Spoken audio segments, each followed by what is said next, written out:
రకంగా బంగారు బాతుగా మార్చుకొని దోపిడీకి చేస్తా ఉందో, సింగరేణి స్కాములు బయటపడ్డాయో, సింగరేణి కార్మికులందరూ కలిసి ఇవాళ కాంగ్రెస్ పార్టీని అక్కడ ఓడించారు. మీరు తప్పులు సరిదిద్దుకోండి, ప్రజలకు క్షమాపణ.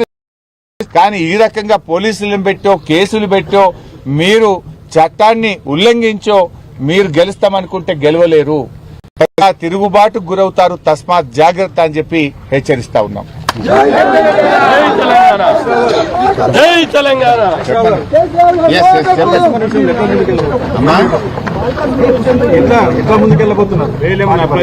బాల్కా సుమన్ విషయంలో జిల్లా కోర్టుకు అప్లై చేస్తా ఉన్నాము. అవసరమైతే హైకోర్టుకు కూడా వెళ్తాము.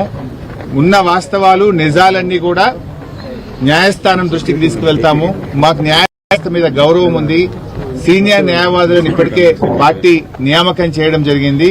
న్యాయవాదులందరూ కూడా దీన్ని సమీక్షించి మరి ఆ చట్ట పరిధిలో ముందు మున్సిఫ్ కోర్టు, దెన్ జిల్లా కోర్టు, దెన్ హైకోర్టు, మరి ఆ స్థాయి వరకు కూడా వెళ్లి వీళ్ళంత త్వరగా సుమన్ గారిని మా పార్టీ నాయకులను విడుదల చేయించుకుంటాం. అయినా సుమన్ గారికి పోరాటాలు కొత్తేం కాదు. ఆనాడు సమైక్యవాదుల మీద పోరాడినటువంటి విద్యార్థి ఉద్యమకారుడు సుమన్ ఈ రోజు మరి ఈ కాంగ్రెస్ అధికార దాహంతో ప్రజాస్వామ్యాన్ని కూనీ చేస్తుంటే ఇవాళ ప్రజాస్వామ్య పరిరక్షణ కోసం పోరాడినటువంటి మా నాయకుడు సుమన్ ఎప్పుడైనా కూడా న్యాయం వైపు, ధర్మం వైపే పోరాటం చేసిండు. ఒక దళిత నాయకుడు.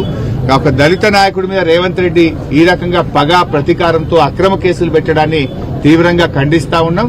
సుమన్ మీద పెట్టిన కేసులు ఎత్తివేయాలని, బేషరతుగా వెంటనే సుమన్ ను విడుదల చేయాలని చెప్పి కూడా డిమాండ్ చేస్తున్నాం.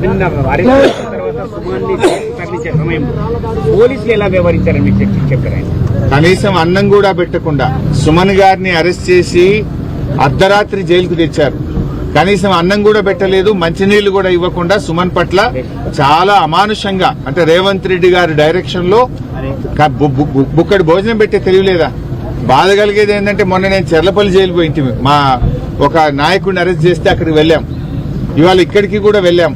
పరిస్థితి ఏంటంటే రేవంత్ రెడ్డి ప్రభుత్వం ఎస్సీ బీసీ గురుకులలో ఉండే పిల్లలకు మెస్ బిల్లులు రావడం లేదు.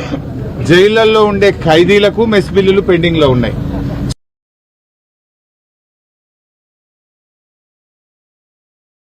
జనం పెట్టలేక పిల్లలు రోడ్ల మీదకి వస్తున్నారు.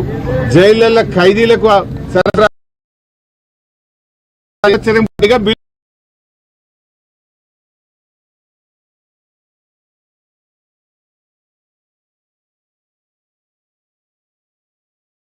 తెలియని ప్రభుత్వం ఈ రేవంత్ రెడ్డి ప్రభుత్వం. చెప్తాడేమో గ్రీన్ ఛానల్ అంటారు. గ్రీన్ ఛానల్ నోటి మాటకే పరిమితం. కాంట్రాక్టర్లకు పర్సంటేజ్ల మీద బిల్లులు వస్తాయి కానీ బడి పిల్లలకు బుక్కడు బువ్వ పెట్టే వాళ్ళకి మాత్రం ఈ రేవంత్ రెడ్డి ప్రభుత్వంలో బిల్లులు రావడం లేదు. చివరికి జైలు ఖైదీలకు కూడా బిల్లులు రావడం లేదు. ఒక్క నిమిషం మా అన్నగారు మాట్లాడతారు.